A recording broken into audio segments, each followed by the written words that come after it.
Education and culture is an integral relationship. Education policy should always strive to maintain the necessary level of balance. Education is a part of the unique legacies, of the human family. And interestingly, there's always that consciousness that actually starts from the family and then, blossoms to other institutional pavements or platforms, and over time, it will now give the entire society, something like a cultural shake-up. It is no wonder the dictionary defines, say, universities as centers of culture. Education and culture is an integral relationship, raising the mind to a level of self-expression that it makes a particular phase superior to the other.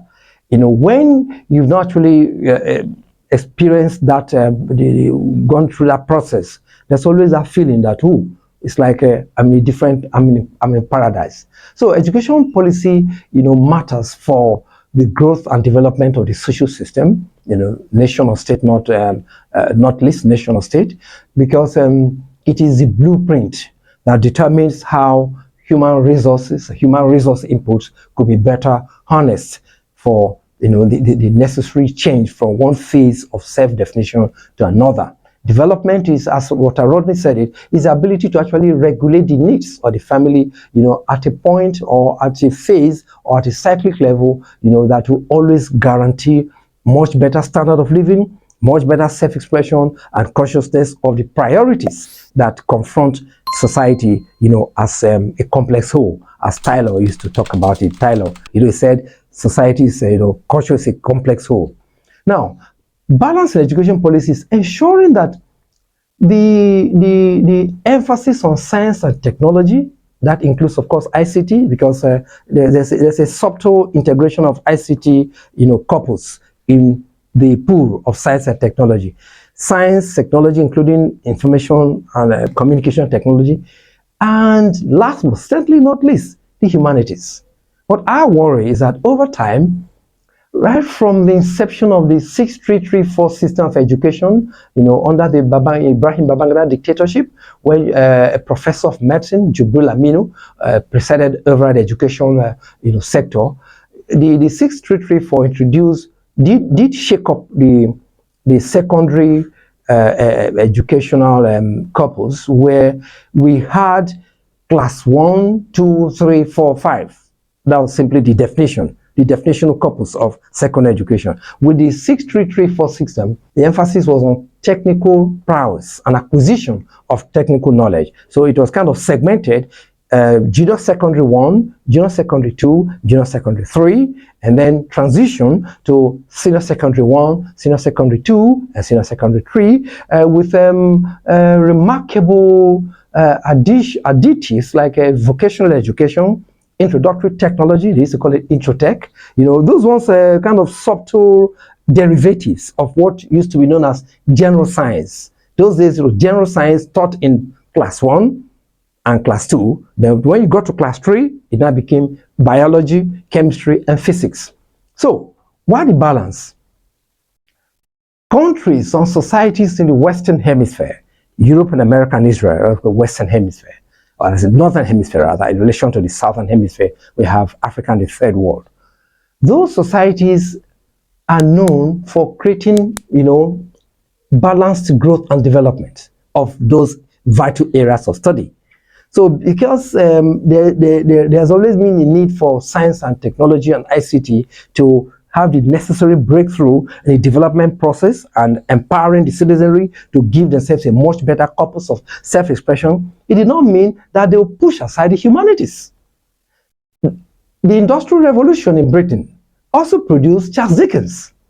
The Industrial Revolution also produced, Thomas Hardy, William Shakespeare. Shakespeare did not parade any pool of, academic certificates or degrees, but, he remains a wonder. It remains a wondrous specimen in the entire, firmament of literary activity. So there has to be a balance in the science, technology, ICT, and humanities, system, so that there is no, reduced emphasis on the other. When that happens, there will be, the same disconnect that have become nearly, neurotic about. Today, the emphasis on science, technology, and ICT, appears to kind of give a kind of a subtle the emphasis on the humanities. Not quite long, history was reintroduced in the Nigerian school curriculum. That was rather ridiculous. For all the obsession that America, Israel, Europe, had developed over time with regard to science and technology, history is regarded with, considerable importance in the United States of America and UK. Remember T.R. Barton, who wrote The March of Modern Civilization. That's a Briton. So the idea is that with the pool of knowledge you are saddled with, you're exposed to, it will also complement the creation of genius in those areas where there is remarkable improvement or manufacturing instinct, so much so that society will improve with time. What we're saying is that the Nigerian school curriculum development culture has to develop by ensuring recognition of all the contributory segments of the learning and instructional process. If that does not happen, there will be still the same imbalance, kind of lagging behind, one particular area lagging behind the other. There's this obsession that, yes, the humanities or the science and technology haven't actually received the necessary policy breakthrough, policy consciousness, policy awareness, so much so that we have produced a non-entrepreneurial curriculum. A curriculum that does not actually produce entrepreneurs. And at the end, when young people graduate from school or from American school, university, college, well, don't be confused with your Anglo-Nigerian experience. When they say college, that means university. When you graduate from university, you'll now be looking for white-collar jobs. Yes, there may be that possibility, but that does not actually mean that because there's need for you to develop that entrepreneurial instinct, necessary, as a kind of additive, as a constituent of the curriculum development process, it doesn't mean that a particular area has to be de-emphasized.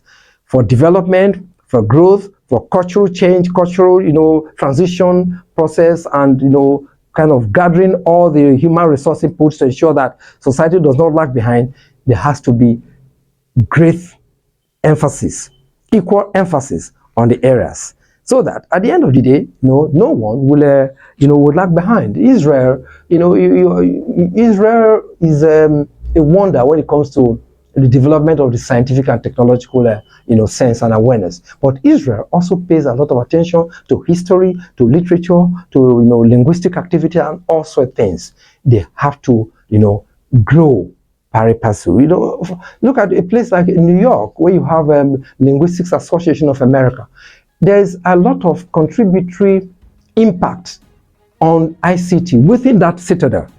You see, the wonder about ICT is that it is relevant at disciplinary platforms across board.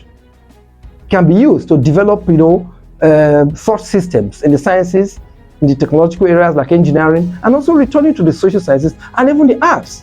Information collation, information monitoring, information analysis, and all that. So, policy makers, implementation experts, development and growth, may not necessarily involve asymmetric, relationships. It is about symmetry, and education policy should always strive to maintain the necessary level of balance. Remember, like, share, and contribute or comment. And when the update is available, you'll be glad you did. Thank you.